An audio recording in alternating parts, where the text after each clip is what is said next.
তাহলে দেশের বাজারে আইটেল তাদের নতুন সিরিজ আইটেল সুপার 26 আলট্রা, যেখানে আপনারা ফ্ল্যাগশিপ লেভেলের কোয়ালিটিফুল জিনিসপত্র অর্থাৎ স্পেসিফিকেশন এই ফোনটাতে দেখতে পারবেন। তো এই ফোনের যদি আমরা ফার্স্ট এই ফোনের ক্যামেরার দিকে তাকাই, পেছনের দিকে তাকালে আপনারা মনে করতে পারেন 4-5টা ক্যামেরা আছে, বাট অ্যাকচুয়ালি না।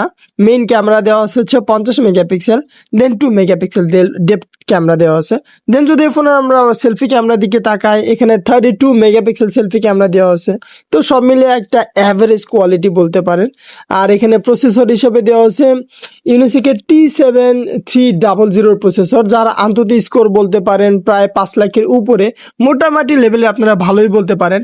সচরাচর আমরা যারা গেম টেম যারা খেলেন তাদের জন্য 3 লাখ মিনিমাম আমরা আন্তর্জাতিক স্কোর বলি, বাট এই ফোনটাতে কিন্তু প্রায় 5 লাখের উপর আন্তর্জাতিক স্কোর আছে, মানে মোটামুটি লেভেলে আপনারা ভালোই গেম প্লে করতে পারবেন।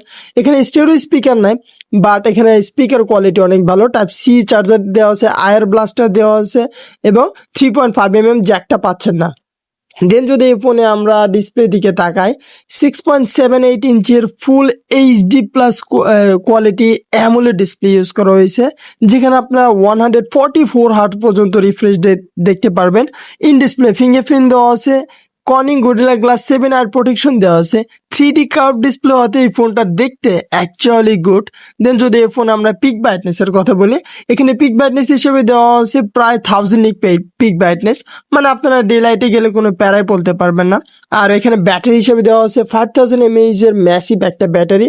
আর যে জিনিসটা আমার সবচেয়ে বেশি খারাপ লাগছে, এই ফোনটার চার্জার মাত্র 18 ওয়াটের চার্জার এখানে ইউজ করা হয়েছে, যেটা একদমই কম বলতে পারে। ওইখানে LPDDR4X এর র্যাম ইউজ করা হয়েছে, স্টোরেজ টাইপ হচ্ছে UFS 2.2। সো আপনার যদি আইটেলের ব্র্যান্ডিং নিয়ে কোনো ইস্যু না থাকে তাহলে আপনি এই ফোনটা নিতে পারেন। বাট অনেকে এখন মনে করে যে আইটেল একটা নন ব্র্যান্ডিং, ইভেন আমারও পার্সোনালি মনে হয় আইটেল একটা নন ব্র্যান্ডিং। এখন যার যার পছন্দের বিষয়, এই ক্ষেত্রে আমরা কেউ ইন্টারফেয়ার করতে পারবো না। বাই দ্য ওয়ে, এটা কিন্তু ইন ডিসপ্লে ফিঙ্গারপ্রিন্ট সাপোর্ট করে। IP65 এর রেটিং দেওয়া আছে, মানে ছিটাফোটা পানি লাগলে এই ফোনটার কোনো ইস্যু হবে না। আর প্রসেসর তো বললাম ইউনিসেকের T7300 প্রসেসর ইউজ করা হয়েছে, নতুন একটা প্রসেসর। এখন এর ডে টু ডে এর পারফরমেন্স কেমন হবে এটাই দেখার বিষয়। সো ওভারঅল বলতে গেলে এই ফোনটা কিন্তু মোটামুটি লেভেলে ভালোই বলতে পারেন। বাংলাদেশে এটা দুইটি ভেরিয়েন্টে পাওয়া যাবে, 8128, 8256। সো এখন দেখার বিষয় এই ফোনটার প্রাইস যদি 20,000 হয় তাহলে আমার মনে হয় পার্সোনালি এটা ওভার প্রাইসিং।